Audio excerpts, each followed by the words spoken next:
One of my clients recently shared with me that he had nearly $1,000 fraud at his bank. Now, what's interesting is he told me clearly, normally I would have been extremely stressed in this situation. However, in this case, I was aware and so I didn't spiral so much. That leads us to the most interesting insight, that stress, especially in a crisis situation, isn't caused by the situation itself. It's actually caused by something called a loss of internal hierarchy. Today, I'm going to help you unpack what stress does first in the case of a crisis, or what does stress impact first in the case of a crisis.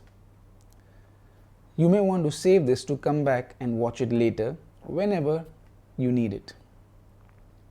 So let's start off. Let me first help you understand the hidden side of overwhelm in the case of crisis. Normally when crisis hits, we start panicking, we start getting stressed, we start thinking a lot, and everything is happening automatically. In the background, the most important thing that happens, the hidden thing, is that we lose perspective, or rather our brain loses perspective.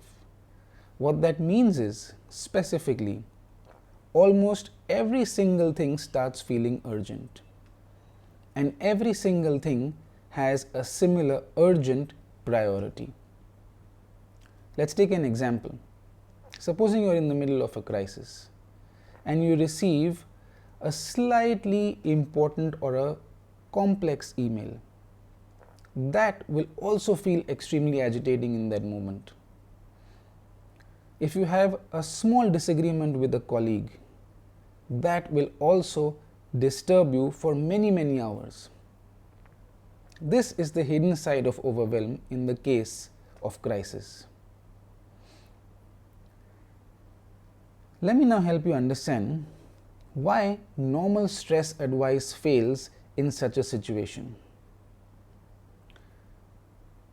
Normal, regular stress advice helps us to basically create temporary relief. A professional or somebody who's in a crisis might try to temporarily distract themselves. They might get busy in work. They might temporarily try to calm themselves down.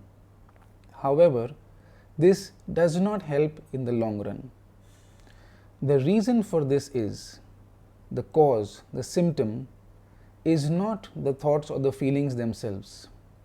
The reason is that the nervous system is feeling unsafe inside. The brain is mostly feeling like things are all going wrong, and therefore it is in a state of shock prevention, it is in a state of crisis itself, and no amount of soothing in that moment gives you long-term relief until you release that feeling of being unsafe. The nervous system has to start feeling safe, and that's the gap over here. Next, let me help you understand the three signs that the nervous system is losing structure. What does structure mean in this case? We spoke about hierarchy. Remember? So that structure where the correct hierarchy is in place, that's what we are referring to. So sign number one, almost everything starts feeling extremely urgent and important. A normal email, a regular presentation, a call from your home, all of these start feeling urgent, and they create a sense of panic, of needing to act fast, all at once. The second sign, recovery, mental and emotional recovery, begins to feel very slow. You carry notifications, messages, conversations, workload, and many things for much longer than you would have normally. Recovery seems to feel like it's taking forever. And no matter what you do, you just don't seem to be feeling like the intensity is coming down. And number 3, in a state of crisis, stress in itself begins to become the default. You do not really have much control over what is happening. It all seems to be happening automatically. The excessive thoughts, the emotional overload, the compulsive thinking, and the constant need to act. All of this is beginning to feel very, very automatic, and you have basically lost most of the awareness. Let's move on to the next thing. By the way, if any of this is resonating with you, you may want to subscribe or follow so that you can receive more such insights in the future. Now, let's talk about what I call the awareness shift. So this client that I spoke to you about, remember, he said something very interesting. When I had that $1,000 fraud crisis in my bank, I noticed something, that I wasn't breaking down emotionally and mentally as easily as I would have in the past. And I felt aware. I was able to be watchful and mindful of where my thoughts and feelings were really going, of what was about to happen. And that's the key over here. Just like the third point in the signs that the nervous system is losing structure, leading from that, building awareness of what your emotional and mental state is the biggest shift, especially in the case of dealing with a crisis. Think of it this way. Option 1 is to clean yourself after having entering the mud. Option 2 is recognizing the mud before you enter it. And that's the key.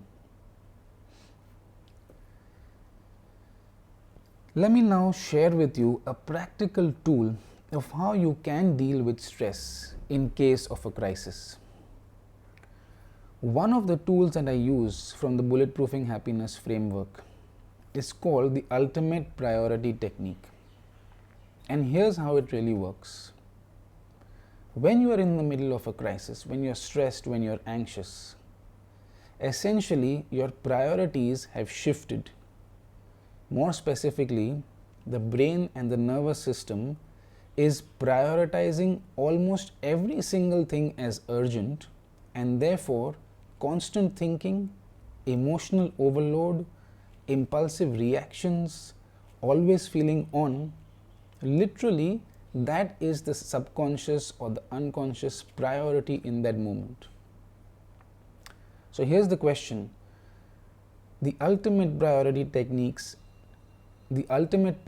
technique begs us to ask a question. What really is our priority in that moment? That helps us to recognize that our priority is essentially solving the situation and ultimately remaining peaceful and calm. You don't want to lose your inner peace. That's what this method really helps us to understand and create. Now, a professional normally doesn't want to feel stressed and anxious. Yet, in those crisis moments, the priority shift or the loss of the priority is really what makes all that overthinking, that stressful thinking, become the priority. And that's where this technique comes in play. One important aspect that I would like to reframe for you over here. The goal is not to make any kind of problematic situation disappear from life or become immune to it or become unbothered or not impacted by it. The real goal is to be able to handle it with extreme efficiency without losing your cool, without getting overly stressed, becoming immune in a way that you can deal with the stressful situation, deal with the crisis, and yet not lose your peace of mind, not become extremely emotionally reactive, not feel like everything is going wrong in that moment. Now, as a closing note, we've spoken about what stress does what stress really does when crisis hits. What is the first thing that stress impacts? We've understood that it's our priority that gets shifted. And this happens because we are not really as aware as we can be. So, if you want to analyze your stress handling capability, I invite you to the free stress audit, which is a professional grade audit which will help you to understand what is your current stress handling capability, where are the leaks, and how it is impacting hidden areas of your life. The link is in the description. Keep prioritizing your peace of mind and take care.